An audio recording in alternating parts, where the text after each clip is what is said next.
In the previous video, I broke down in detail the strategy Vietnam used to bring down America's B-52 bombers. But that wasn't the whole story. Vietnam didn't just shoot down B-52s in the sky. They also ambushed the bombers right where they sat waiting for takeoff. So what exactly happened? In February 1967, the United States intensified its bombing campaign against North Vietnam with escalating ferocity. Every day, the U.S. Air Force carried about 600 to 800 sorties, dropping 2,000, 3,000 tons of bombs. To shorten flight time and increase sortie rates, the U.S. operated from a network of air bases in Thailand, primarily U-Tapao, Ubon, and Udorn, all close to North Vietnam and ideal for launching, refueling, and repairing B-52s. Recognizing this, Vietnam decided to send a special operations team into Thailand under deep cover. Their initial mission was to conduct thorough reconnaissance of U-Tapao Air Base, and if an opportunity arose, sabotage the B-52s on the ground. Two groups were considered for selection. First, Thai Vietnamese expatriates who had returned to Vietnam, spoke fluent Thai, had technical or mechanical skills, and still possessed legal connections in Thailand. Second, seasoned commandos with strong fieldcraft, navigation skills, endurance, discipline, and the willingness to sacrifice their lives. Ultimately, two commandos were chosen, Viet Cong and B-52 Phuong. After additional training, they secretly traveled from North Vietnam along the Ho Chi Minh Trail to Loc Ninh, then crossed onto the Balavan Plateau in Laos before approaching the Thai border. In a remote mountainous forest, they established a temporary base close enough to launch reconnaissance missions, yet secure enough to remain undetected. They relied entirely on hard currency to buy food, tools, disguises, and materials for concealing their weapons. By day, they disguised themselves as mechanics or auto repairmen, blending into the communities around U-Tapao to gather general intelligence. By night, they crept toward the base to observe takeoff patterns, patrol routes, fencing systems, guard posts, and B-52 parking positions. Their base camp lay 100-300 kilometers from the target, forcing them to travel mostly at night, navigating by stars, water flows, wind direction, and forest features classic commando technique. Each day, they had to cover more than 20 kilometers. During daylight, they hid, sometimes digging makeshift shelters to avoid detection. Their rations followed the proven practice of Truong Son troops. Husked sticky rice left with its bran layer, soaked in salted water, steamed, dried, then roasted until puffed like cereal, mixed with sugar for preservation. Each commando carried about 10 kilos of food, and with weapons and gear, total loads reached 30 kilo. Water was taken from streams to save weight. Each round trip took about a month, during which they lost 14 kilo due to lack of sleep, hunger, jungle malaria, and insects.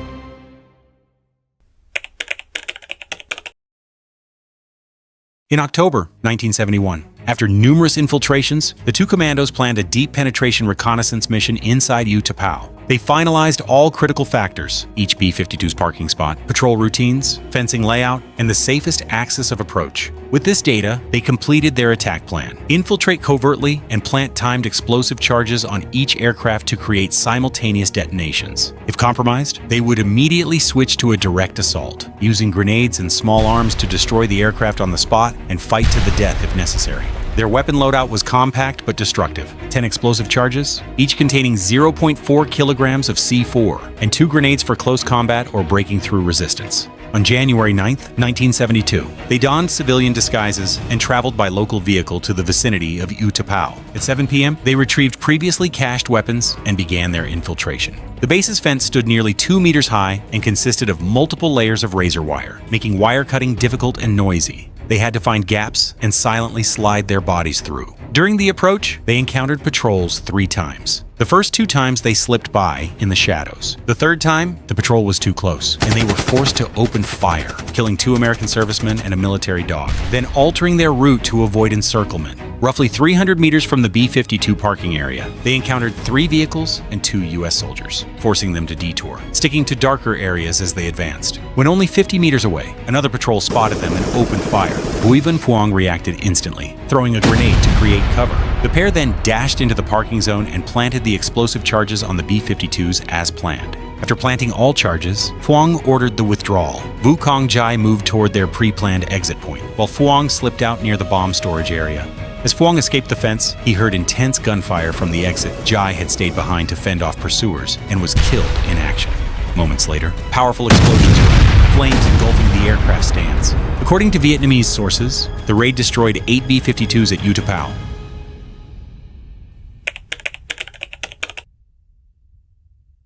In July 1972, Vietnam deployed 23 personnel, including a pathfinding team and logistics support, across the Truong Son Trail to the Don Ca Tom rainforest near the Thailand, Laos, Cambodia border. They established a command post and slowly opened a covert corridor toward Udon Air Base. In late July, the pathfinding team began its trek through forests and rivers toward the base. But after 15 days with no food left, they had to turn back. They then devised a caterpillar-style supply method, with 3 soldiers each carrying over 30 kilograms of food, burying 10 kilograms at point A before returning.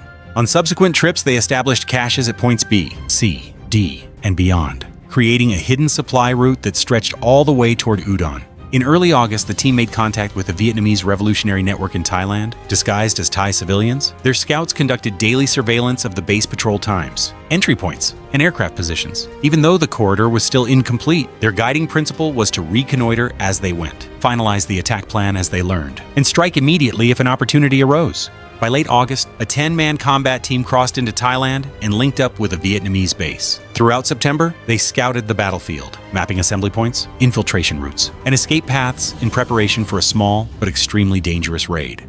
On the rainy night of October, the first they moved into position, but heavy downpours slowed their advance, and they did not reach their approach point near dawn on October the 2nd.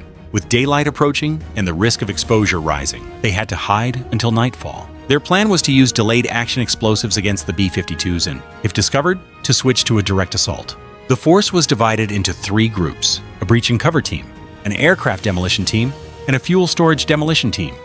On the night of October 2nd, the 2 combat teams infiltrated the base, while the breach team secured the exit route. According to the plan, all teams were to withdraw before sunrise after setting their charges. But dawn came and went with no sign of the 2 combat teams. Throughout the entire night and the morning of October 3rd, the commanders heard only the sound of rain waiting under suffocating tension.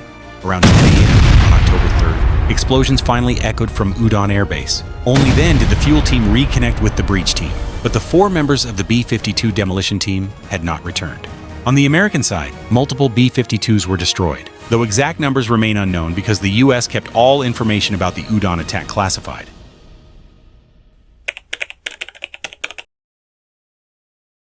Before 1972, Ubon had already been hit several times by Vietnamese commandos using planted explosives, prompting the U.S. to tighten security to the point where infiltration became nearly impossible. To continue crippling American air power, Vietnam began developing standoff fire assault tactics but lacked heavy weapons. Once reinforced, the unit received 82mm mortars, rounds, and explosive charges, enough to mount a fire raid on the base. On October the 2nd, 1972, the combat team set out in heavy rain, slogging through mud, carrying heavy loads with limited food and water, and constantly dodging enemy patrols. Nearing the base, several soldiers fell ill with malaria and had to stay behind, but most pushed on. Upon reaching the firing position, the commandos set up their mortars and launched 40 rounds into the base, most landing on target, destroying the control tower, repair facilities, and numerous technical structures. After the attack, they withdrew quickly and burying their weapons along the escape route. Near the border, however, they were ambushed and several were killed. Coming after the raids on U-Tapao and Udorn, the strike on Ubon once again demonstrated the Vietnamese commandos' ability to infiltrate deep and strike directly at the home bases of America's B-52 fleet, increasing pressure on the U.S. during the final phase of the war.